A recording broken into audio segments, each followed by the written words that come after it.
Hello, welcome back to another pen talk. Thanks for tuning in. We're back to Chinese pens. Don't be surprised. I just find this to be an amazing subject, and the more research I do, the more I get engaged, the more I enjoy it. So this is a pen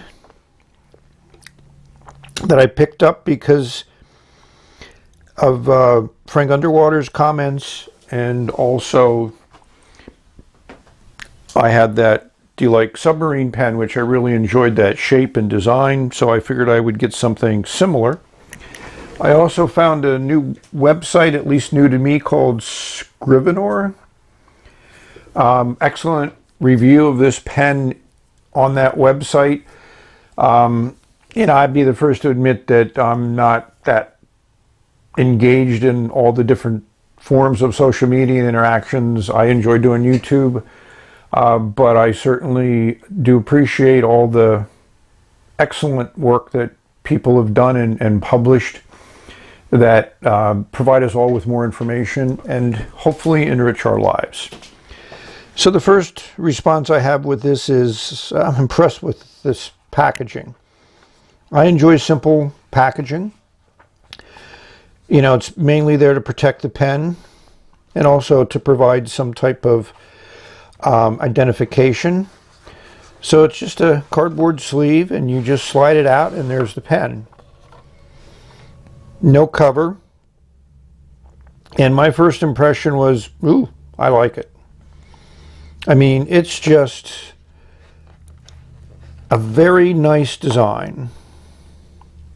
I enjoy simplistic design as much as I enjoy over the top, but primarily it's function more than form that's going to capture my attention, float my boat, get me excited. So this is unlacquered brass. Again, we've all had our comments about the fact that many of the Chinese pens, the brass is heavily lacquered, so it doesn't show patina or age, but for some people that might be a desirable situation, and having to polish and have brass that's going to tarnish and stain may not be. The cap unscrews. Yeah, it's a fair number of turns, a little bit over 2, and we see a D-like nib. So I got to be upfront with you. Later on in the video, you'll see that this was replaced. Originally, it came with just a regular extra fine nib. I replaced it with a bent nib because that's what I enjoy writing with. This nib assembly just unscrews in and out. I just love this wood pattern. I mean, wood is one of those natural materials that really has an infinite variety to it, and this is done extremely well. It feels really good in the hand. The pen is light. That brass weights it towards the nib, which is nice. Yes, you can post it, but it's not something that I would do. It post high, it throws the balance off, and if you're going to smash it down there, you're probably going to put marks on this wooden barrel, which I wouldn't want to do.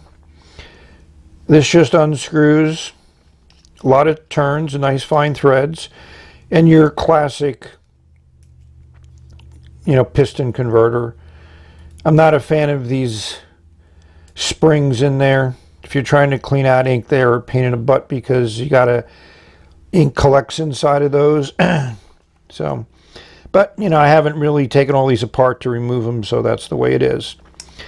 So we're going to break the pen down. We're going to put some ink in it and write with it. But all in all, I'm just very, very pleased with this. It just feels great in the hand. The metal contrasting with the wood is just a great combination of materials. I love the simplistic design, and yes, it's going to roll around, but hey, you got to be careful sometimes. The submarine was nice because it had a raised area on the cap that stopped it from rolling, but I enjoy this simplistic design as much as I enjoyed that one. We'll give you links to Frank Underwater's website, Scrivener, and also my previous review of the submarine pen. Here is the Moonman wood pen disassembled. yeah, your section, your cap, your standard converter, nothing special there. And the D-like nib assembly, which I was able to easily take apart. I know some people have been challenged with getting the nib out of this assembly, but in this case it came out easily. Also, there's been a discussion about that with Pen BBS pens, and I do admit that there seems to be inconsistencies in the ease of removing the nibs from the assemblies when you want to swap the nibs. So, but in this case, you know, this is that extra fine Delight nib, which I'm not a fan of, so we're going to replace it with this bent nib. I have a few of these, and I just think these write very, very well, at least from my perspective. Even though it's considered an extra fine, with that bend, you can get more of a medium line out of it, and I think that just really makes the writing experience more enjoyable. Here, that extra fine is really extra fine. For those of you that like extra fines, these might be a good nib for you, but for me, they're not a nib that I enjoy. The other thing I really like about this wood pen is the fact that they put this brass insert in here, so the section screws in on metal threads. They're very nicely machined. It goes in very easily. So this is a weak point in wood pens. I mean, wood doesn't like to be in tension. You know, it'll split, it'll come apart, so that's one way of ensuring that this will have a long life. And I think that's a great design. And this raw brass just feels good in the hand. You know, this is not an inexpensive pen to make, so I'm impressed with the price that they were able to sell it at. So we'll put it back together, ink it up, figure out what kind of ink to put in it, and put nib to paper. So what ink to use, always a difficult decision. A lot of choices. I didn't go with a wood ink. I haven't used this ink for a while. I was in a purple mood. So we're going to take a look at this ink in the Moonman pen.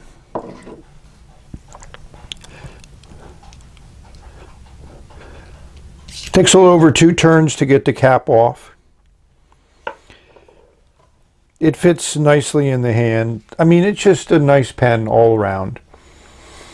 So this says the bent nib installed, and originally I didn't order the bent nib because the auctions at that time were significantly higher with the bent nib. But I recently checked eBay today, and you can now get this pen in a much larger variety of nibs and wood and everything else. So it certainly has changed a lot. And that's one of the things about eBay. Some people ask about me putting up links to auctions, and the auctions go quickly, the auctions change. So it's always good to do a search and then sort that search on whatever you want. Lowest price first is what I usually do, and then take a look at what makes sense.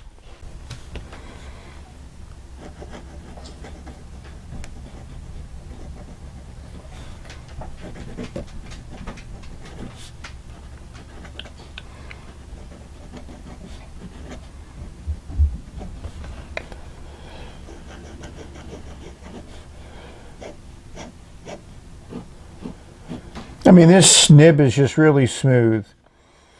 I really enjoy the Delight bent nibs. They're not significantly bent like a Fude, so it kind of goes from a extra fine, and it writes good in reverse, to kind of a broad line if you're going to put it at an angle like that. At normal writing angle, it's about a medium, so which is a good range when you think about it. So this section is a little small. It's a little slippery, but I think it's just newly machined brass, so as it patinas a little bit and gets a little bit of tarnish on it, I think that will be less smooth. The pen is okay weighted with that back weighting, kind of like the lawyer pen that Sailor did, where they put weights into the section. It really makes for a nice writing experience. It feels good in the hand, and I really do like the way the wood looks.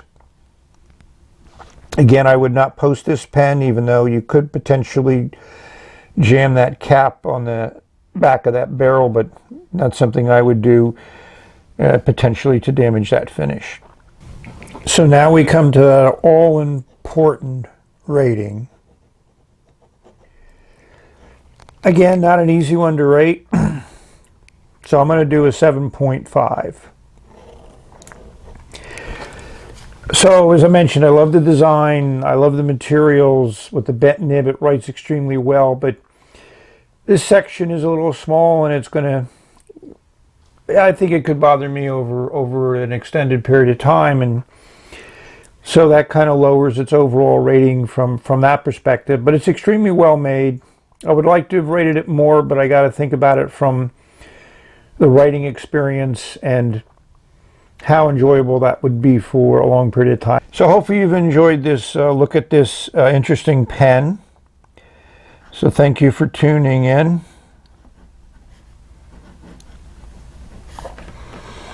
We've reached the end of this video. Obviously not the end of videos or the end of the ends. But hopefully you can have many great, exciting, stimulating, challenging at times pen experiences. Enjoy this great world that we have an opportunity to explore. Until next time, bye.